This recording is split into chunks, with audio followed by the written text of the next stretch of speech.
The trading systems discussed on the course are complete trading systems, but that does not mean they cannot be improved, adapted, or even reworked. I remember once reading a comment on a forum where someone had complained that the strategies on a particular trading website were not impressive. However, I think that person had failed to realize something, and they'd failed to realize that a trading system shouldn't be measured on one measure alone, such as annualized return. This person was used to seeing unrealistic trading system curves and did not realize that any trading system with an edge, even if it's a tiny edge, is actually quite valuable. I can make similar claims for the strategies presented on this course, I think, because firstly, these systems are realistic and practical. They do not make wild promises. They are, at least I believe, fairly accurate. Systems that promise 100% or 200% returns per year are nearly always curve fit, or they contain some kind of future leak, which means they're doomed to fail in the live market. The systems presented here do not contain those faults or false promises. Second, the systems discussed are not optimized. I have not included the best parameters. In fact, I don't know what the best parameters are, and I don't know what conditions or what watchlist would see them perform at their best.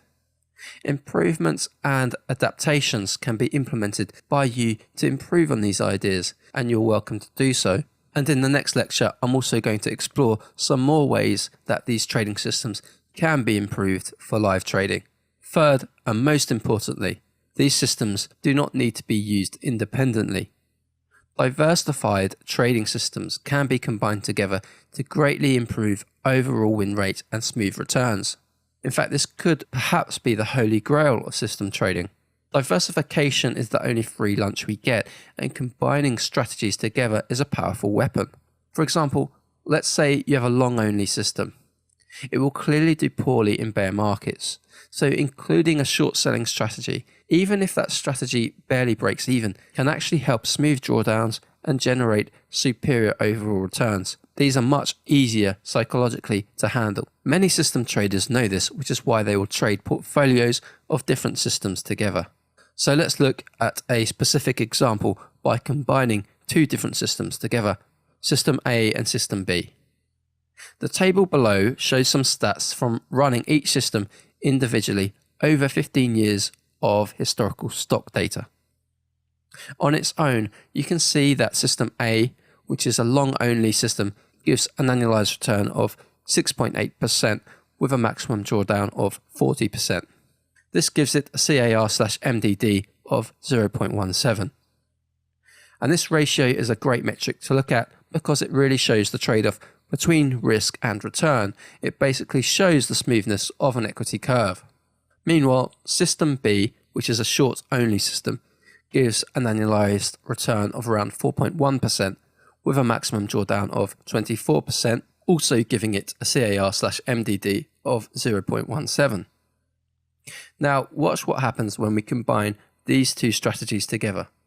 By allocating half of our capital to System A and half to System B, we can trade both systems together and obtain the best of both worlds. Our annual return is now 5.6%, which is slightly lower than if we traded System A on its own. But our maximum drawdown has gone down to only 18%, which is much more manageable. Most importantly, we are now getting a much better CAR/MDD score of 0.32. And we've had only a few down years out of 15, as opposed to 5 down years for System A and 7 down years for System B. As you can see now from the free equity curves, the combined equity curve in black gives us a much smoother ride. It's less volatile and it's much easier to trade. This smoothness also means that we can allocate more capital if we like, which means we can potentially get greater returns at lower risk. So as you can see, as long as systems have a profitable edge and they're not completely correlated to each other, there are great benefits to be had from combining two systems or more together. In the next lecture, we're going to look at some more ideas that could potentially improve trading performance.